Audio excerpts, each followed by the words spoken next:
ফুটবলকে কলঙ্কিত করার জন্য যা কিছু করা প্রয়োজন সবকিছুই করা হলো মিশরের বিপক্ষে। আর এত কিছুর পরেও একটা বিশেষ শ্রেণী নির্লজ্জের মতন বিজয় উল্লাস করছে। তাদেরকে সত্যিকার অর্থে ফুটবল ফ্যান বলবেন নাকি অন্য কিছু বলবেন সেটা আপনার ব্যক্তিগত ব্যাপার। ম্যাচ শেষে মিশরের যে খেলোয়াড় চোখের জলে কান্নায় ভেঙে পড়লেন এবং বললেন রেফারি আমাদের সাথে অন্যায় করেছে, জুলুম করেছে, আমাদের স্বপ্নটাকে তিনি শেষ করে দিয়েছেন। তার এই কথাগুলো কি একেবারেই অসত্য? একটু ডিকোড করার চেষ্টা করি। একই সাথে তিনি একটা কোরআনের আয়াত পড়েছেন, সেটা নিয়ে ভিডিওর শেষ অংশে একটু বলার চেষ্টা করব। প্রথমত, রেফারির যে সিদ্ধান্তটাকে বাংলাদেশের এক শ্রেণীর মানুষ ডিফেন্ড করছেন যে মোহাম্মদ সালাহর এই সিদ্ধান্তটা, অর্থাৎ সালাহকে যেভাবে ট্যাকেল করা হয়েছে ওটা পেনাল্টি ছিল না। পুরো ব্যাপারটাকে শুধুমাত্র এই একটা জায়গায় কুক্ষিগত করলে তো চলবে না, এবং পুরো বিষয়টা ভালো করে পার্ট বাই পার্ট একটু খুলে বলার চেষ্টা করছি, বোঝার চেষ্টা করেন। একেবারে সর্বপ্রথম যখন মিশরের একটা গোল বাতিল করা হলো, গোল হয়ে যাওয়ার পরে ভার চেক করে জানালো এটা ফাউল ছিল, তাই তো? এই যে চিত্রটা আপনারা দেখছেন, এই চিত্রে আপনার কাছে এটা দেখলে ফাউল মনে হবে, এবং এই যে সিদ্ধান্তটা আসছে, এই সিদ্ধান্তটা কে দিয়েছে? ভার দিয়েছে। এবার একটু লক্ষ্য করেন, একদম শেষ দিকে এসে মিশর যখন, অর্থাৎ মোহাম্মদ সালাহ যখন ডিবক্সের মধ্যে ঢুকে যায়, এক শ্রেণীর অ্যানালিস্ট এইটাকে ডিফেন্ড করতেছে যে সালাহকে কোনোভাবেই ফাউল করা হয় নাই এবং এটা ফাউল নয়। ভালো করে কথাটা বোঝার চেষ্টা করবেন। তারা শুধুমাত্র সালাদটাই দেখেছে, অন্য আর একটা জায়গায় যে ইনসিডেন্ট ঘটে যাচ্ছে সেটা তাদের নাই, সেখানে তাদের চোখ নাই। কারণ লজ্জা থাকতে হবে তো। নির্লজ্জের মতন যদি এইরকম জয়ের পর উল্লাস করতে পারে, তাহলে ওই লজ্জাটাকে বাদ দিয়ে থুয়ে এই একটা জায়গা নিয়ে তো পড়ে থাকবে, এটাই তো স্বাভাবিক। কেন আমি এই কথাগুলো বললাম? শুনতে তিতা লাগতেছে, লাগাটাই স্বাভাবিক। আমি ধরে নিচ্ছি মোহাম্মদ সালাহর এইটাকে ট্যাকেলটা ফাউল হয় নাই এবং এটা রাইট, কিন্তু ডিবক্সের মধ্যে ম্যাক অ্যালেস্টার যে আরেকজন খেলোয়াড়কে ফেলে দিচ্ছেন, এই জায়গাটা কেন ফাউল ধরা হলো না? এখন কথা হচ্ছে, গোল হয়ে যাওয়ার পর মিশরের একটা জায়গা, একটা সিদ্ধান্তকে ফাউল হিসেবে কনভার্ট করে দেওয়া হলো, আবার একই জায়গায় মোহাম্মদ সালাহকে ফেলে দেওয়া হলো, ওটাও ফাউল হলো না।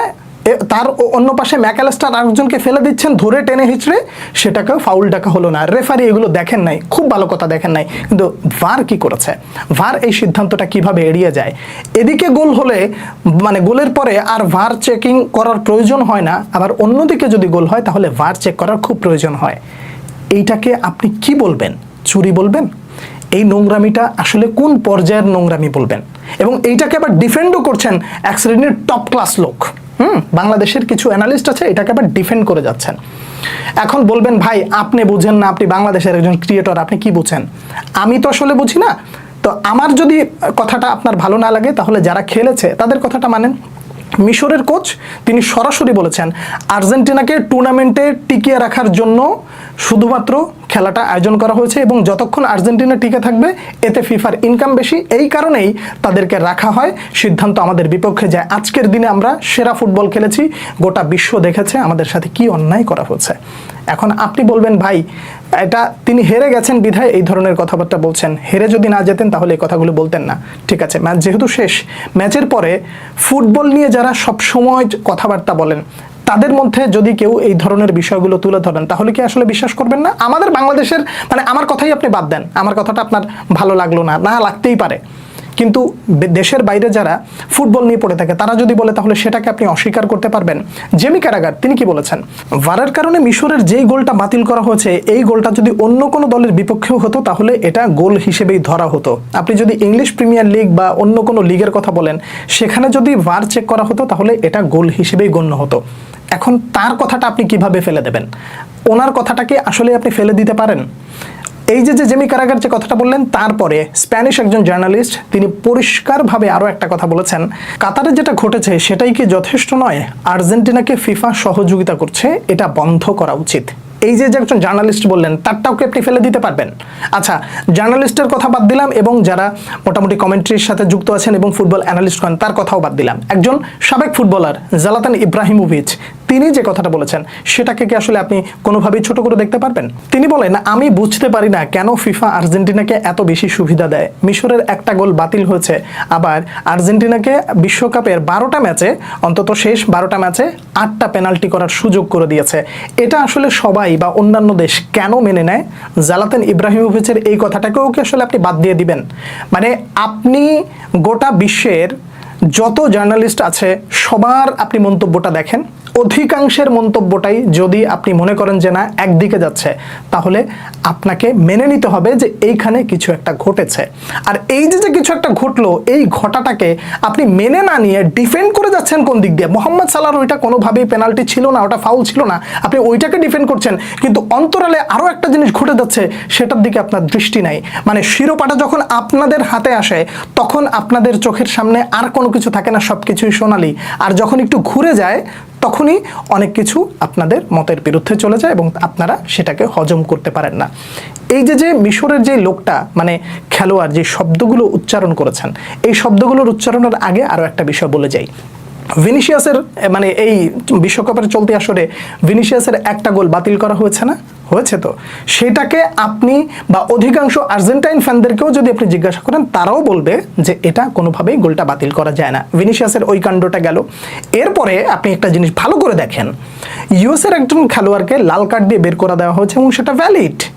ফিফা কি করেছে, সেইটাকে আবার মানে ফিরিয়ে নিয়ে এসেছে, কত মানে দুনিয়ার চটি গল্প আইনা ভৈরা দিয়া কারণ উল্লেখ করে দিয়ে সেই খেলোয়াড়কে আবার ফিরিয়ে নেওয়া হচ্ছে। বেলজিয়াম একেবারে দাঁত কামড়ে না, একেবারে সঠিক জায়গা মতন একটা উত্তর ইউএসএকে দিয়ে দিয়েছে এবং সে উত্তর আশা করি তারা পেয়ে গেছে।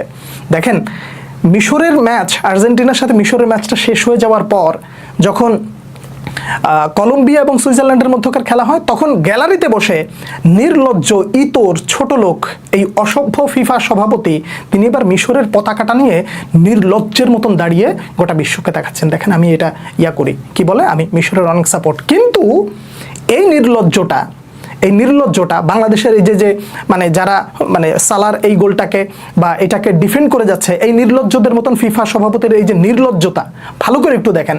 একদিকে সে কি করলো, পতাকা হাতে নিয়ে করে মানে বসে আছে এবং সবাইকে দেখাচ্ছে মিশর অনেক ভালো খেলেছে, মিশরকে আমি সমর্থন করছি।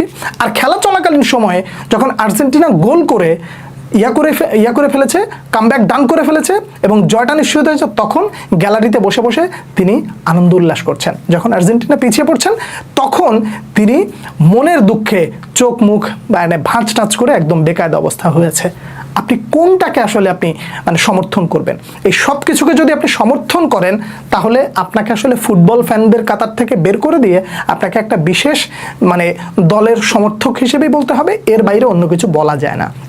এবার আসেন, এই যে কোরআনের আয়াতটা যে পড়েছে যে হাসবুনাল্লাহু ওয়া নি'মাল ওয়াকিল, আমাদের জন্য আল্লাহই যথেষ্ট, একটা জিনিস খুব ভালো করে মনে রাখবেন, আমি আজ বাদে কাল পৃথিবী থেকে চলে যেতে পারি, কিংবা পরবর্তী প্রজন্ম যখন আসবে তারাও এই জিনিসগুলো মনে রাখবে।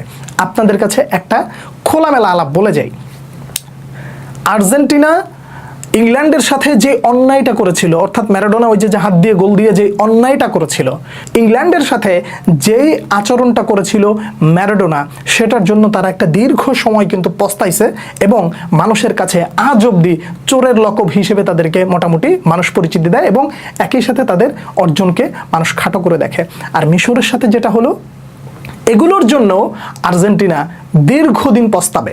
মিশরের খেলোয়াড়ের যে মনের যে আক্ষেপ, দুঃখ, কষ্টটা, এই যে ব্যাপারগুলো ঘটে গেছে না, এইগুলো মানে একটা বদদোয়ার মতন থেকে যাবে এবং একটা ফুটবল মানে নেশন উঠে আসতে মানে তাদের উপরে একটা কালো ছায়া থেকে যাবে।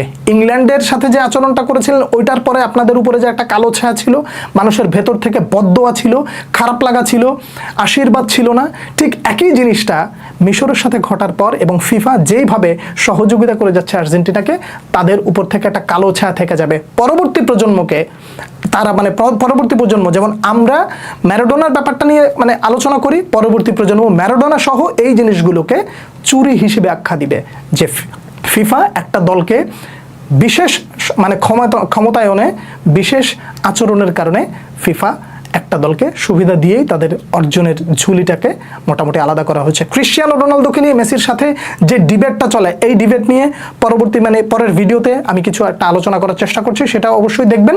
আর এই যে এতক্ষণ আলোচনা করলাম, এই বিষয়ের কোন কোন জায়গায় আমি ভুল বলেছি, যদি আমার কোথাও ভুল থাকে, প্লিজ আমি আবারও বলছি, যদি আমার কোথাও ভুল থাকে আমাকে আমার ভুলটা বলেন, আমি আমার ভুলটা শুধরে নেব। আর যদি আমার ভুল না থাকে, আপনি আপনার সঠিক মতামতটা জানাবেন। একই সাথে এই নির্লজ্জদের মতন এই ফুটবল বিশ্বকাপে যা হচ্ছে, এই নির্লজ্জের বিষয়